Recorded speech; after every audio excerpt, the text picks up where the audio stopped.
Is it actually that bad to freeze your coffee? We're putting it to the test. So we've got 2 bags of coffee. One's been sitting in the freezer for a month. The other's been sitting out on a shelf for a month. And we're going to brew them side by side and see if it really matters if you freeze your coffee or not. So we did Shikiso. This is the same roast. And on the same day, we basically just split them, put one in a sealed bag in the freezer, the other in a sealed bag on a shelf. So we're going to start with our shelf room temperature, I guess, one first, since it's kind of our control. And then I did, it'll be 306. 306. I feel like there is a weird pattern of, like, I remember as a kid, I don't know if your parents, like, froze your coffee. Oh, yeah. And then I feel like, it's been a while, maybe even like 10 years ago, at the kind of beginning of like the third wave coffee trend. Yeah. It kind of like became known as like, you don't freeze coffee. Yeah. Even to the point where I'm like, my parents stopped doing it. So, I mean, it got to very popular culture that you shouldn't freeze your coffee.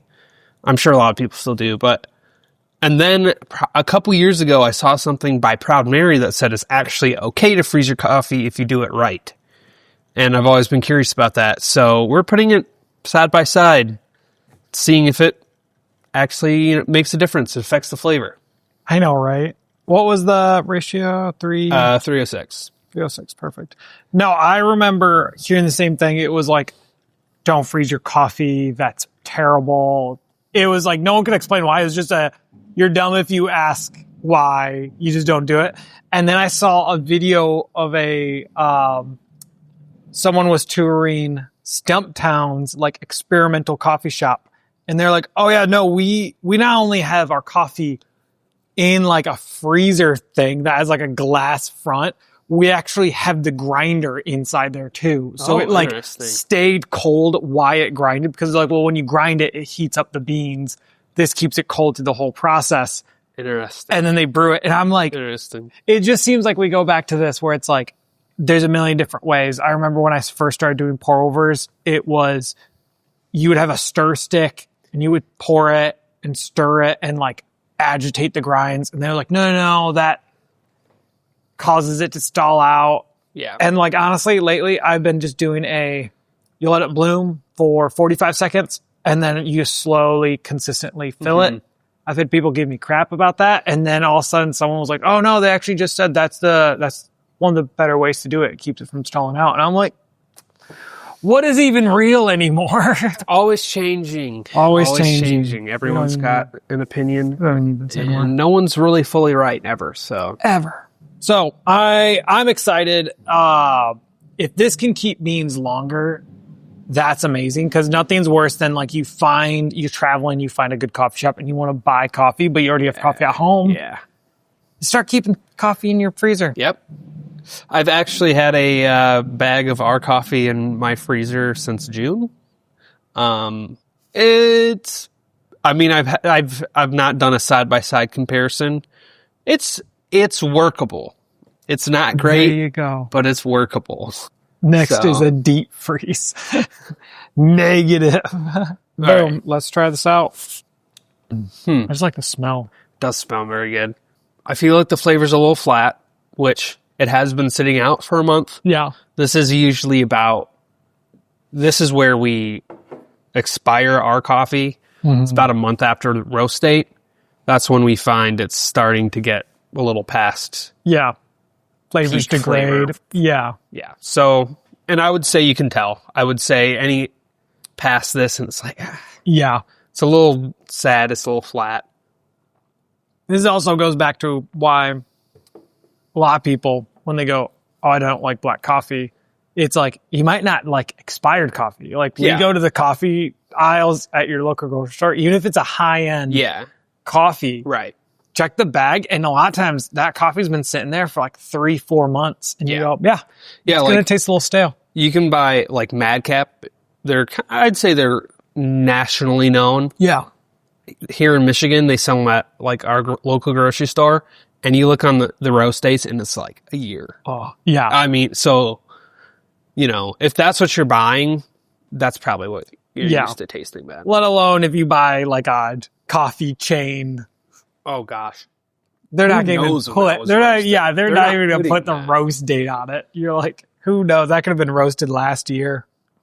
Yeah, I would say that's at the end of its life. That's how I expect. It's starting to taste a little like tangy, or like just like a little. The flavors are starting to get a little wonky there. Yeah. All right, All right, well, let's try a frozen one. let's do it. Frozen coffee all day. I want to try frozen coffee. Time to try frozen coffee. All right, now we'll load up our frozen beans. These, I will say, these were in a sealed bag. I feel like that's important. Mhm. So, if you are going to freeze your coffee, and we'll see if it tastes absolutely terrible to do so in a second. But if you are going to freeze your coffee, I would say make sure it's either vacuum sealed somehow, if you have a vacuum sealer. And if not, what I did is I put it in like our coffee bags, which have a one-way valve, which only lets air out so the coffee can degas and stuff. So it's not letting air in. Yeah. The last thing you want your coffee to do is to sit in a not airtight container. I don't know if you've ever had Trader Joe's blueberry waffles. They're delicious. Left them open in my freezer and made my hash browns taste like blueberries, which is not really what you want with your coffee. Which is probably why, like, most people said don't freeze your coffee, is because people were doing it with, like, the Maxwell House canisters, which ground coffee is going to absorb more too. Yep. So this was whole bean. So I think there's ways to freeze your coffee properly. It's going to help it last a little longer. Oh, totally. And like now there's like, you can see them at Target or places like plastic, containers that have a vacuum lid or a little pump that on the top to kind of vacuum seal it, and then you can just easily put it in the fridge. You're going to want to do something like that for sure. Isn't that relaxing? You know, sometimes that's Just a little treat for you guys. A little treat for you guys. You just get to pour over ASMR. This is going to be a game changer. One of the things I love is whenever there's a good coffee out there, being able to just take advantage of it. If it's a good deal, if you're traveling, whatever. If someone gives you a gift in your like whole coffee, I'm like down to like I know how much coffee I use every week. And there's a system and you don't want to stockpile. And then you're like, behind the 8 ball. All right, let's try this. I'm actually very hopeful. I feel like it smells more flavorful. Yeah. It's like weird. I don't know why. Like my brain was like, this is gonna be colder than the other one. It's like that is instantly better. I think is. It's like there's like blueberry or something. Yeah. You smell something fruity almost, a little more cinnamon. Like it sounds weird, but I'm like, there's something. Yeah, that instantly has more flavor. Yeah, for sure. Holy cow! And I would say too, like the freezer I put this in was not the cleanest freezer, so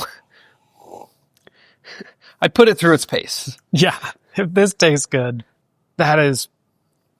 I mean, this tastes a lot better, and it hasn't even cooled down fully. Yeah, I would almost say that's like night and day. Yeah, that is insane.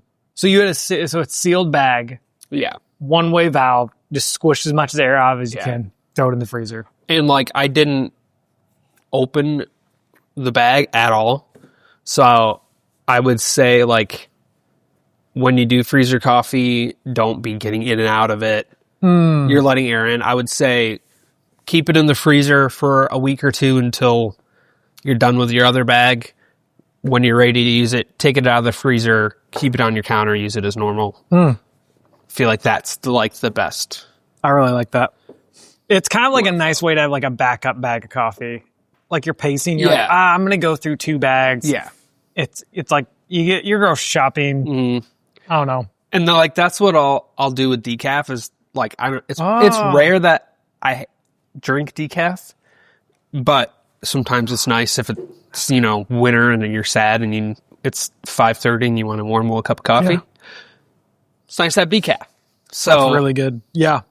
Also, like, what a fun way to even store coffee if you're giving it for a gift. Like, you got the holidays or you got someone's birthday and you're like, oh, I want to buy this coffee, but it needs to be fresh. It needs to be fresh. It's going to be a month. This stuff's going to be bad. Just throw it in your freezer. Yeah. Shoot. This is amazing. Yeah. Well, Proud Mary was right. Freezer coffee. I bet you if you had like a one-way, like we have the Fellow Vacuum canisters. vacuum canister, not the electric one. I don't know what that would do in the freezer, but I have just the manual one, and I feel like it makes me go, I'm just going to start putting that, especially if you have the double. Like I have the single, so I guess I go through it kind of fast. Yeah. But yeah. And I think you do, like, if you have like one of those and you have a way to vacuum seal it each time, you can keep putting it in your freezer. Yeah. But if you're just doing a bag, don't do it. Just keep it as a backup. Next up, we're putting a grinder in the freezer and grinding coffee frozen. Yep. I can see, like, though, if in that, like, Stumptown micro variety, if it's like, this is just coffee in here and we have it perfectly dialed in, there's no weird raw chicken or there's not blueberry waffles in there. It's like, you're going to get rid of a lot of issues think, naturally. Not that that's practical for you at home, but. Or we just found a new way to infuse some more coffee flavor. What I was saying, blueberries, I'm like, you know what? Not on hash browns, it was gross, but on coffee might be the like worst we had thing. like it wasn't Ethiopian. We had a coffee that was like super blueberry forward, and it was amazing. And you just can't. I've yet to have another coffee like it, and I'm now like going like, all right, I have some Trader Joe blueberry waffles. I'm gonna just. And they're open. I think I might be storing some coffee in the freezer. Let's just see how this rolls. Never hurts to try. Never hurts to try. Wow, that is really good. Cool. Wow. Myth busted. Also, we got a ton of great recipes coming out. It's true. And if you want to just skip all the ads, skip all the backstory of just someone writing recipes, sign up for our text list. We'll text you just the recipe. Yep. And it's awesome because you can make great syrups, great lattes at home. It's easy. You should try it. Sign up for our text. Yep. And we will send you amazing recipes and great coffees to try.